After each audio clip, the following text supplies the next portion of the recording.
Thank you.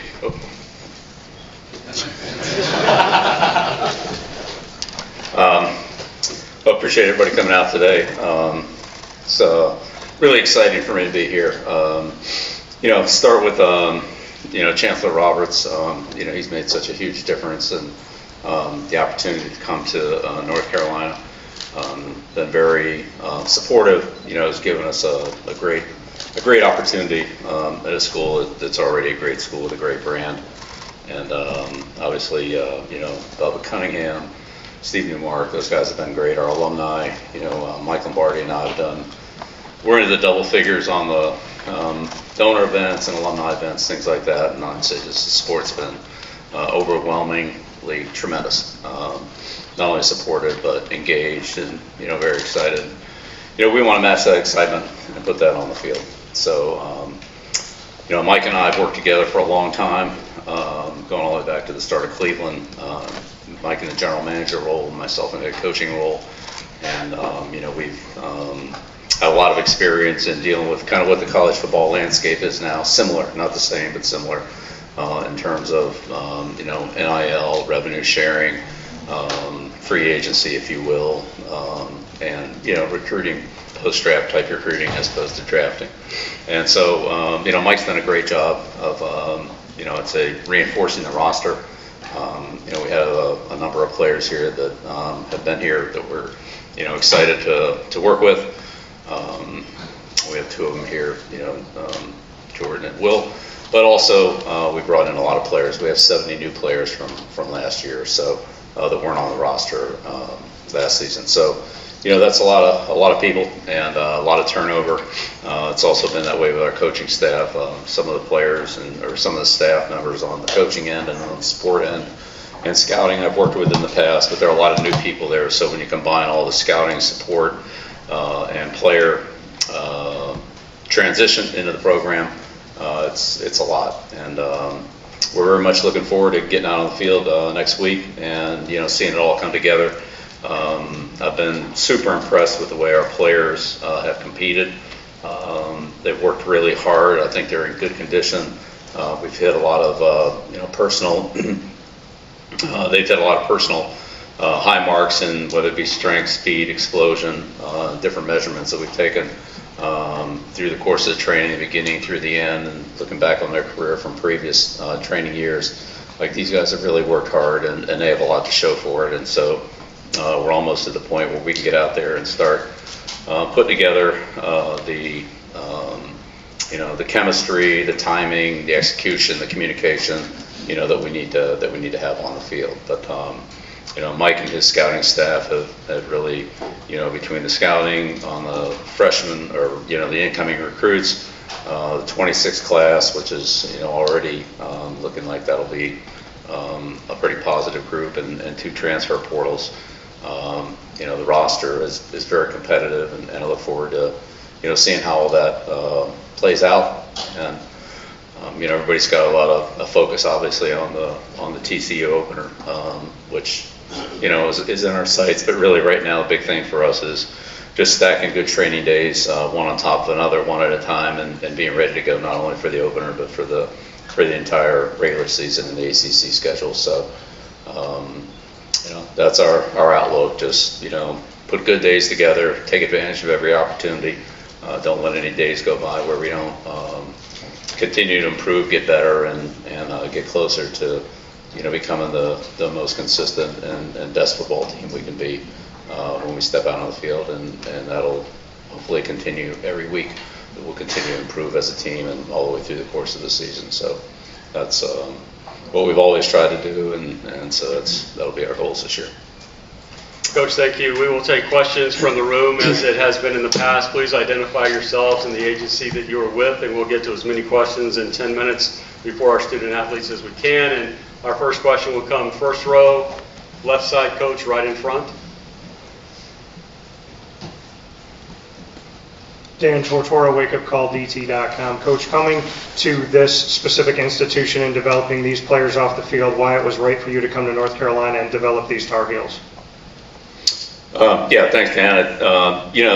developing players is really what coaching is, and that's what we do. We take great pride in that, myself and our staff, and players who want to be developed. So a Carolina player is a player who wants to be a good football player, who wants to work hard, who wants to make a commitment towards improving on a regular basis, both training and team execution on the field. And so when we get those players, we see a lot of improvement, a lot of development, and that's going back, what was it, Cleveland, where Mike and I put together an offensive line where, 4 of the 5 stars are free agents, or in New England where we had a number of, low draft choices, or high draft choices, I should say. You guys said Brady and Edelman, players like that, who turned out to be great players, as well as some of the other players, are higher picks that developed, like Gronkowski, and so forth. So development's a big part for us, and players that want to come in, work hard, be good players, learn and compete. Competition is what makes us all better. Again, the best competition for me, I learned the most from, going against, great offensive coaches like, Andy Reid and Kyle Shanahan, Mike Shanahan, Joe Gibbs, and all those guys that I competed against. That's what made me great as a coach, or made me work the hardest as a coach, was to compete against those people. And so same thing for the players. Internal competition, the competition we have daily on the field, will get us most ready for the competition that we'll face on Saturdays or whenever the games are. So thank you. Coach, right side, 5th row, hard to the right side. Hard right. Standing up now. Yes. Hey, Coach. Thomas Christopher of the League Winners. I have a 2-part roster building and general football question for you. Do you believe that the evolution of the fullback position, kind of being turned more into an H-back role, was more due to roster flexibility and player versatility? And with the cyclical nature of football, do you see that position kind of being revitalized now that defenses are more finesse-driven? Well, hopefully we won't be in the finesse-driven category. We're certainly not shooting for that. But yeah, thanks for the question. The fullback question is an interesting question. It really, I think, picked up a lot of momentum when Coach Coryell started with that, and then Joe Gibbs brought it to Washington and ran a one-back offense with Riggins and those guys, all the backs he had there. They kind of rotated him through, George Rogers, all those guys. And then that they caught on definitely throughout the NFL. And at the Giants, we faced that twice a year, and so pretty familiar with that way that one-back offense evolved. And now as offenses have gotten into more spread formations, whereas a lot of 11 personnel and almost all college defenses and pro defenses for that matter are nickel-based, with maybe a 6th defensive back in passing situations, but most everybody's playing 5 defensive backs. I think that reflects on the lack of a fullback, and even in 12 personnel, where usually one of the tight ends is a receiving tight end. So how that trend will continue, I don't know. I'd say for us, we'll do what we feel like is best for the football team, like we always do, and just see how that plays out. But it's been an interesting evolution that's gone from everything being all 2-back. I remember when I first started with the Colts, we went through all the defensive adjustments, that there was always one little box in the very bottom of the corner, or bottom corner of the page, that had a 1-back set on. Everything else was in 2 backs, whether it was brown, blue, black, green, depending on where the backs were set. There were different color codes for the formations, and there was one box for the 1-back sets, and now there's no 2-back sets. So yeah, that's been an evolution. Coach, left side, towards the left. Sir, if you'll Left side towards the left. Got it. Left side. Hey, Coach, this is Greg Saban with Juggernaut.com. Talking to Dabo Sweeney earlier, you said how much he's learned from you since you've made this move to North Carolina. How has your relationship with him grown, as well as the other coaches within the ACC? Yeah, we're all learning from Dabo. Yeah, that's very, very nice of him to say that. Very complimentary. Dabo's been a friend for a long time. We've scouted his players from the NFL down. Some of the players that are here today, I actually thought, maybe we'll be drafting one of these guys. And now here we are going to be playing against them. So, but Dabo's been great. I have so much respect for him, Clemson program, what he's done, the way he runs it. It's high quality. Kids are high quality. He came up to New England, got probably the top player out of New England, in the last probably decade. Christian Wilkins out of Springfield.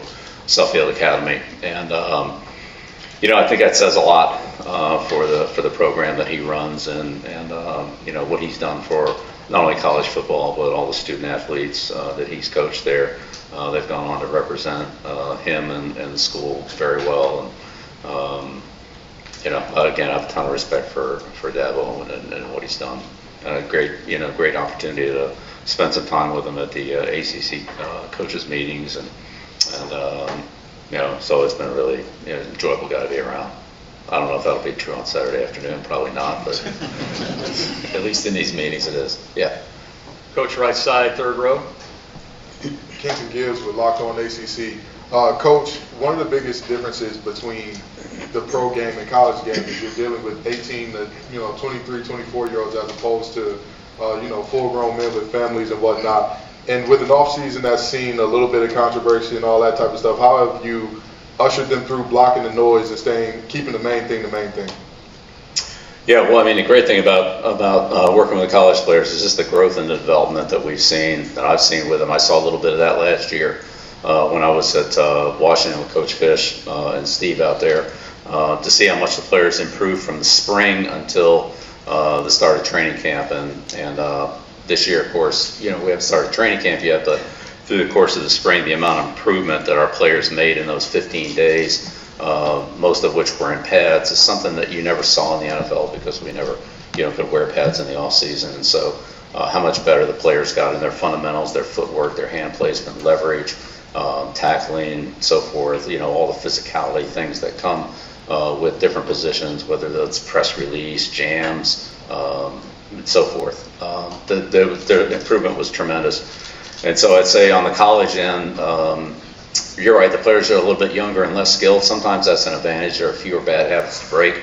But I would say also the players are, I'd say, much more receptive to the coaching. They haven't had as long with the way that they were doing it, through a college career, maybe even through some pro years, where they were, started to develop some habits they were comfortable with and maybe were a little harder to change. I'd say, with our players, they've been very receptive to everything we've asked them to do.